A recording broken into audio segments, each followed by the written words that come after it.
Hey guys, Edgar here. Guns for everyone. This one for sure should be a quick video. Do I have to register guns in the state of Colorado? This is one of the questions that I get asked a lot in our classes. Or people mention, oh, I have a registered gun, or my brother gave me a gun. Should I register it? Where do I go register it? And very simply put, it is illegal to register guns in the state of Colorado.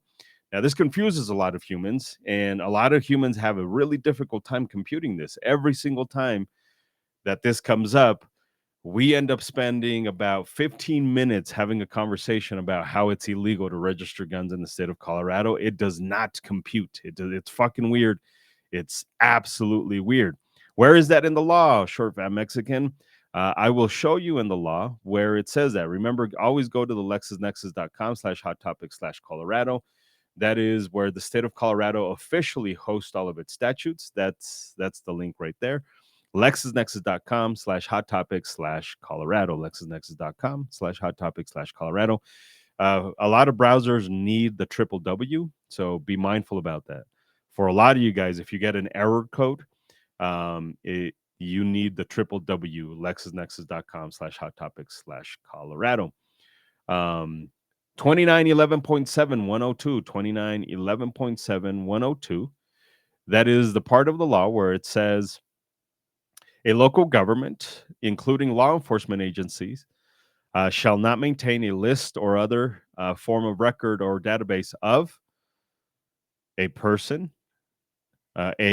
persons who purchase or exchange firearms or who leave firearms for repair, for sale, for repair or sale on consignment. Sorry. B, persons who transfer firearms unless the persons are federally licensed firearms dealers. C, the descriptions, including serial numbers of firearms purchased, transferred, exchanged, or left for repair, on sale, or consignment. It is illegal, cannot a local government, including law enforcement agency, a law enforcement agency shall not maintain a list or other form of record or database of. But Edgar, I filled out the 4473. I filled out the form and I filled out the application. And on there was the serial number. There was a space for the serial number. Yes, Guns for Everyone. Look this shit up. Guns for Everyone before we got broken into. And before I decided it was not worth the risk to continue operating as a gun store, we had a gun store. We had a gun store for a couple years. We had two, actually. One in Thornton and the other one was in Wheat Ridge. And what ends up happening is you fill out that form, and the only information that goes to the government, the state of Colorado, it gets entered into the CBI system. That information, the InstaCheck system, that information is only the stuff that's on your driver's license. That's it. That's the only thing that's on that, is essentially the top part. So if we bring up the new 4473, now every store may do it a little bit different because they might have an electronic form. But the new transaction record, I'm going to pull this up right here, because it changed recently.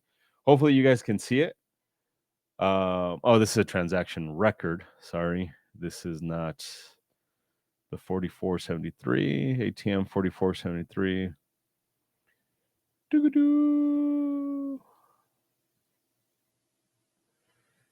Come on, show me the form. Show me the form. Was that the form? Anyways,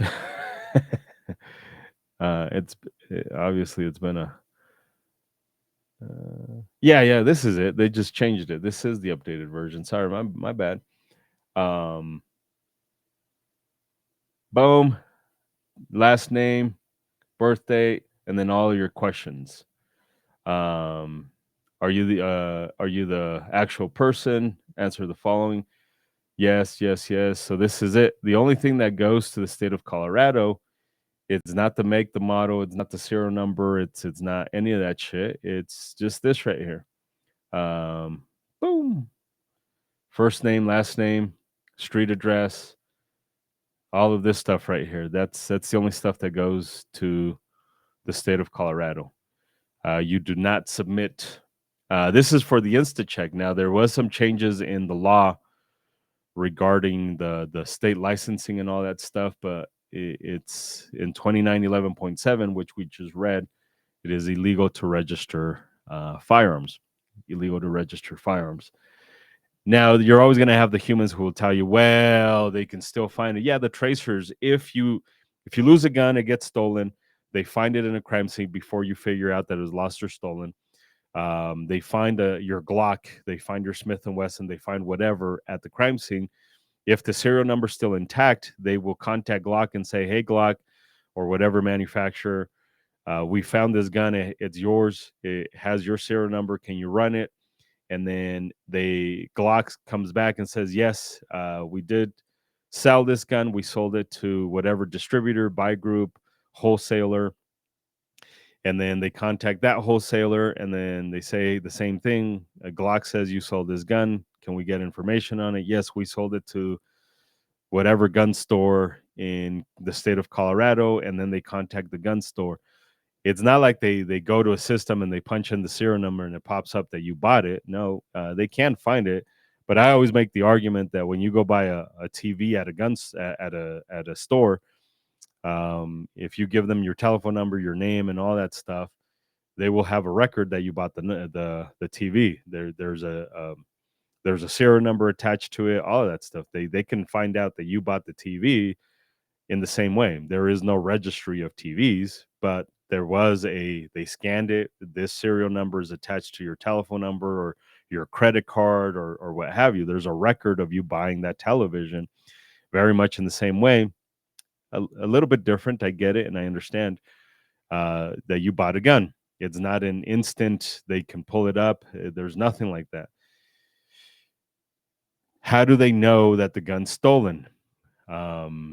Well, you would have to report it as stolen. In the state of Colorado, it is now the law that within 5 days of you finding out that it's lost or stolen, you have to report it as such. But if there's no record of you reporting it, if there's nothing in the lost or stolen database, no serial number for that, then it's not going to pop up. The cops will just enter the thing, and then nothing pops up. Not until this year did they pass a law where it's now going to be available for FFLs to see if a gun is lost or stolen. Before that, there was no way for an FFL to find out. And even now, unless somebody reports it as lost or stolen, it's not going to come back from the system to say it's lost or stolen. So there is no database of you buying the guns of gun owners. I get it. You conspiracy theories are going to be like, well, what about this? And I can tell you many times I fucked up selling guns and I forgot to take the transaction numbers down. And I would call them up and like, yeah, I don't know what the fuck you want me to do. In fact, if you work for a gun store, try that. Tell them that you forgot it, and they'll tell you. It's not impossible to try and figure out where the transaction number and the sales, like it's not impossible, but it's not a system where humans can go in or cops can go in, enter the serial number, and it pops up to you, or enter your name and it pops up how many guns you have. It is illegal as of right now, September 2nd, 2025, for humans in the state of Colorado, illegal to register guns in the state of Colorado. You'll have a lot of lobbying groups that will use a lot of hyperbole. So they will tell you, oh, this is quasi backdoor gun registration. Remember, they're trying to get money from you. Fear mongering is the name of the game. And we always have to read the shit for what it is. This is why we advocate for you guys, or we encourage you guys to read the laws for yourself and not just go off of what the fear mongering says. This goes on both sides. But as of right now, September 2nd, 2025, illegal to register guns in the state of Colorado. Cannot register guns in the state of Colorado. So now you know.